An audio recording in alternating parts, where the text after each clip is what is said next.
গতকালকে Q track নিয়ে আমি একটা পোস্ট দিয়েছিলাম যে সবজি জাতীয় ফসলের মাছি পোকা দমনের জন্য এই কিউ ট্র্যাকটি ব্যবহার করতে পারেন। এই পোস্টের পরে অনেকে জানতে চাচ্ছেন কমেন্টে যে এটা আসলে কিভাবে ব্যবহার করে। এই ভিডিওটা করা আসলে এটার ব্যবহার নিয়েই। আমার হাতে দেখতে পাচ্ছেন একটা ইয়েলো কার্ড। এই ইয়েলো কার্ডটা সাদামাছি এবং অন্যান্য যে শোষক পোকা গুঁড়া পোকাগুলা আটকে যায়। আর সবজি জাতীয় ফসলগুলোতে একটা মাছি পোকা থাকে যেটাকে আমরা বল্লা বলি। ওই পোকাটা কিন্তু এই ইয়েলো কার্ডের কাছে সচরাচর আসে না, যেটা আসে সেটা আটকে যায়, মারা যায়। কিন্তু এই মাছি পোকাটাকে আকৃষ্ট করার জন্য আমরা এই কিউ ট্র্যাকটাকে ব্যবহার করতে পারি।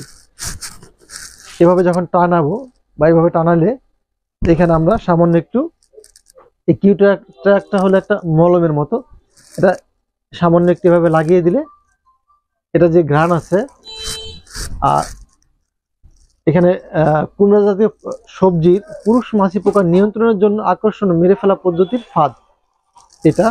অর্থাৎ পুরুষ মাছি পোকাটা সাধারণত ফসলে আল দিয়ে ক্ষতি করে এবং ফসল অনেক সময় পচে যায়, লাউগুলো পচে যায় এবং নষ্ট হয়ে যায়।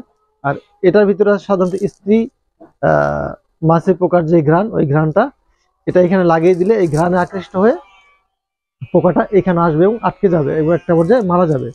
আসলে এটা এইভাবে ব্যবহার করে। আবার অনেক ক্ষেত্রে দেখা যায় আমরা যে বৈরমগুলো ব্যবহার করি মাছি পোকা দমনের জন্য, ওটাকে বলা হয় ফেরোমন ফাঁদ, অর্গানিক ফাঁদ। ওই ফাঁদের ভিতরে যদি আমরা সামান্য একটু এই কিউ ট্র্যাকটা লাগিয়ে দিই তাহলে ওইখানেও মাছি পোকা আকৃষ্ট হবে।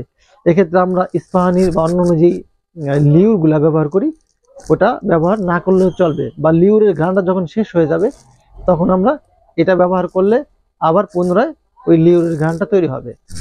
ভালো থাকবেন। আসলে এইভাবেই এই জিনিসটা ব্যবহার করতে হয়। আসসালামু আলাইকুম।